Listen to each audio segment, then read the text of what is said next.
आकाशवाणी मध्य प्रदेश से प्रस्तुत है प्रादेशिक समाचार।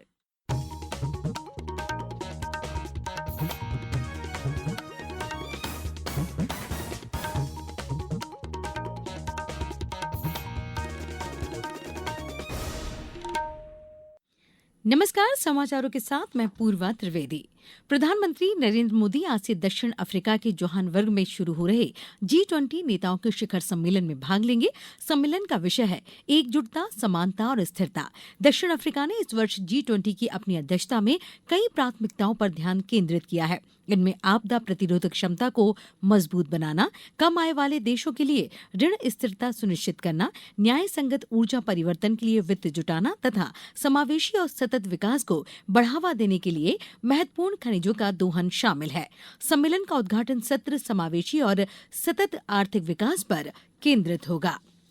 मुख्यमंत्री डॉक्टर मोहन यादव मध्य प्रदेश में बड़े औद्योगिक निवेश को आकर्षित करने के लिए अब से कुछ देर बाद हैदराबाद में investment opportunities in Madhya Pradesh सत्र में दक्षिण भारत के प्रमुख उद्योगपतियों के साथ संवाद करेंगे। ये सत्र उद्योग समूह के लिए मध्य प्रदेश की नीतियों, आधारभूत संरचना और निवेश के अवसरों को जानने का महत्वपूर्ण मंच बनेगा।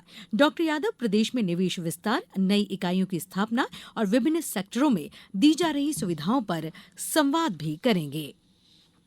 प्रदेश में मतदाता सूची के विशेष गहन पुनरीक्षण का कार्य पूरी तत्परता से किया जा रहा है।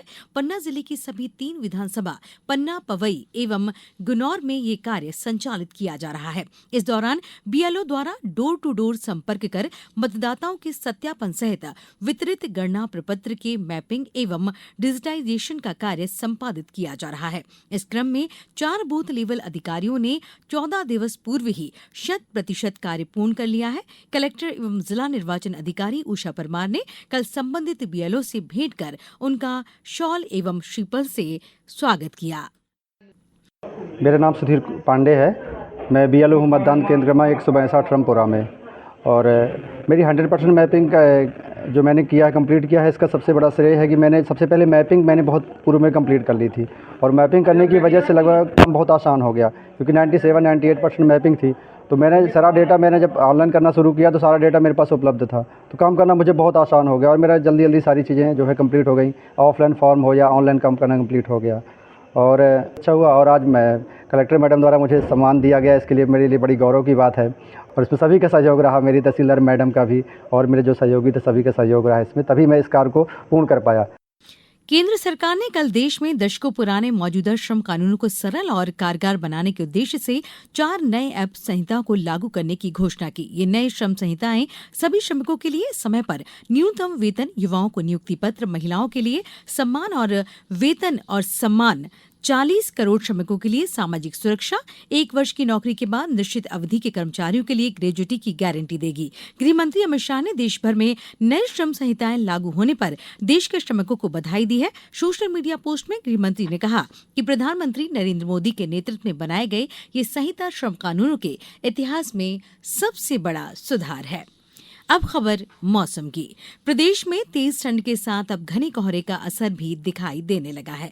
आज सुबह कई शहरों में कोहरे का असर देखा गया। शाजापुर में घना कोहरा छाया रहा। अकौदिया, शुजालपुर क्षेत्र में सुबह विजिबिलिटी 100 मीटर तक ही रही। इधर रात का पारा कई शहरों में 10 डिग्री से नीचे बना हुआ है। भोपाल, इंदौर में 9.4 डिग्री, ग्वालियर में 13 डिग्री, उज्जैन, जबलपुर में 11.8 डिग्री सेल्सियस दर्ज किया गया। वहीं पचमढ़ी में सबसे कम 6.2 डिग्री रहा। राजगढ़ में 8.2 डिग्री, खरगोन में 8.6 डिग्री, नौगांव में 8.8 डिग्री, नरसिंहपुर में 9.4 डिग्री सेल्सियस रहा।